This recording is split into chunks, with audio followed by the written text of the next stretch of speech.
Apakah itu perpaduan? Perpaduan ialah penyatuan yang dipamerkan masyarakat ataupun yang merujuk kepada perhubungan sosial kemasyarakatan. Asas perpaduan merujuk kepada hubungan seperti kekeluargaan, nilai saling menghormati dan menyayangi. Sejak mencapai kemerdekaan pada 30 Ogos 1957, Malaysia yang dahulu dikenali sebagai Persekutuan Tanah Melayu yang telah menghadapi pelbagai cabaran dan rintangan dalam mencapai keamanan pada hari ini. Hasil usaha pemimpin terdahulu yang mewakili setiap kaum dan bangsa di tanah air ini telah berjaya memberikan kebebasan daripada penjajahan. Terdapat beberapa usaha untuk memupuk perpaduan kaum di negara kita. Salah satunya ialah masyarakat boleh menganjurkan majlis rumah terbuka dan berhubung dengan satu sama lain dengan masyarakat yang terdiri daripada pelbagai kaum dan latar belakang. Selain itu, penerapan nilai-nilai budaya dan warisan dalam aktiviti harian. Masyarakat boleh berkongsi budaya kaum sendiri dengan kaum lain dari beberapa aspek. Seterusnya, menganjurkan program kenegaraan seperti program latihan khidmat negara yang bertujuan untuk melahirkan semangat perpaduan dalam remaja.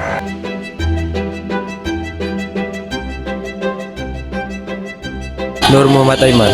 Umur saya 17. Nama saya Priti Grace, 15 tahun. Elin Eliani Mustafa, 19 tahun. Nama saya Olivia Sharon, umur 19. Ikut kepahaman kamu, apa itu perpaduan? Perpaduan ini adalah macam hormati atau ikatan sesama kaum lah begitu. Perpaduan ini tentang antara kaum.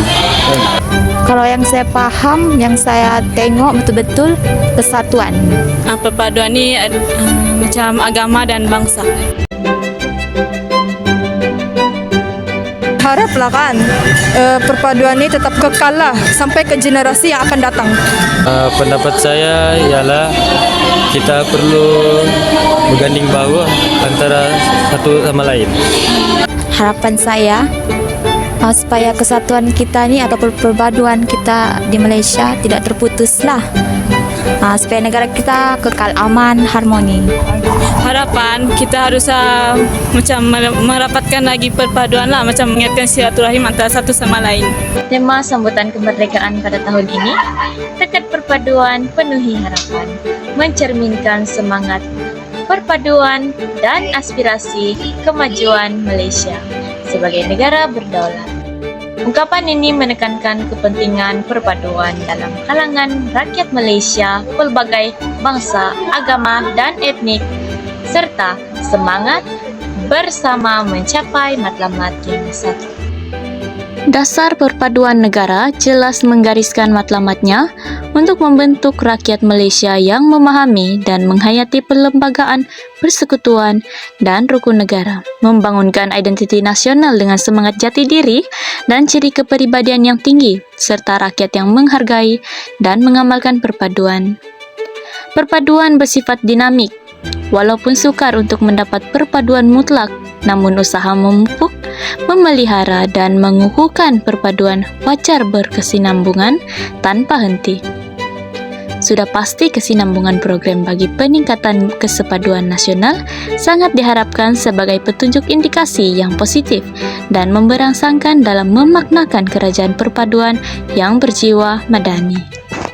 Aman serta masyarakat yang bersatu padu bukanlah satu usaha yang mudah, kerana ia memerlukan kerjasama dari semua etnik di Malaysia. Membentuk persefahaman dan kesepaduan memerlukan ejen penggerak yang berdedikasi untuk terus-terusan membawa aura positif untuk merapatkan anggota masyarakat. Masyarakat seharusnya mengenang kembali sejarah untuk mendapatkan kemerdekaan supaya mereka lebih menghargai erti keamanan yang dinikmati pada hari ini. Prinsip rukun negara harus diamalkan kerana ia merupakan asas kerukunan hidup bermasyarakat, permuafakatan dan perpaduan yang melambangkan wujudnya kesatuan hati. Cukuplah 13 Mei 1969 menjadi pengajaran dan kesedaran masyarakat bahawa di Malaysia kita ini merupakan sebuah keluarga besar yang mempunyai kepelbagaian etnik, bangsa, agama, budaya dan kepercayaan yang perlu saling disantuni untuk mencapai keharmonian dan kedamaian. Secara definisi, perpaduan bermaksud satu proses yang menyatupadukan anggota masyarakat dalam sesebuah negara, misalnya melalui ideologi, identiti atau nilai yang sama. Kita semua sedia maklum bahawa rakyat Malaysia terdiri daripada pelbagai kaum seperti Melayu, Cina, India, Kadazan, Iban, dan banyak lagi. Kepelbagaian ini dahulunya terjadi selepas penjajahan British yang membawa masuk rakyat daripada negara luar ke tanah Melayu dan melaksanakan dasar pecah perintah yang mengasingkan kaum-kaum.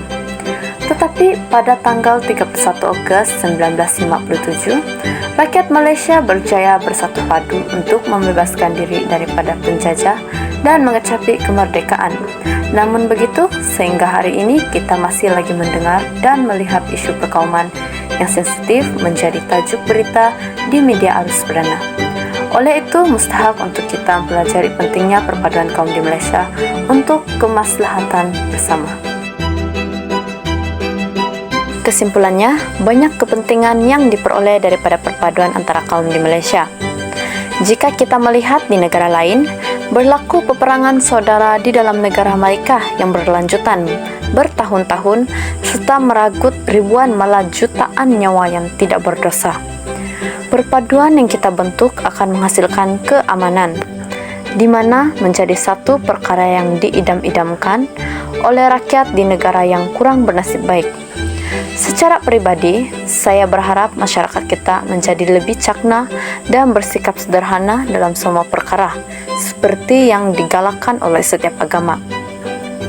Apabila kita bersederhana, maka nilai hormat menghormati dan toleransi dapat diamalkan dan perpaduan akan kekal utuh.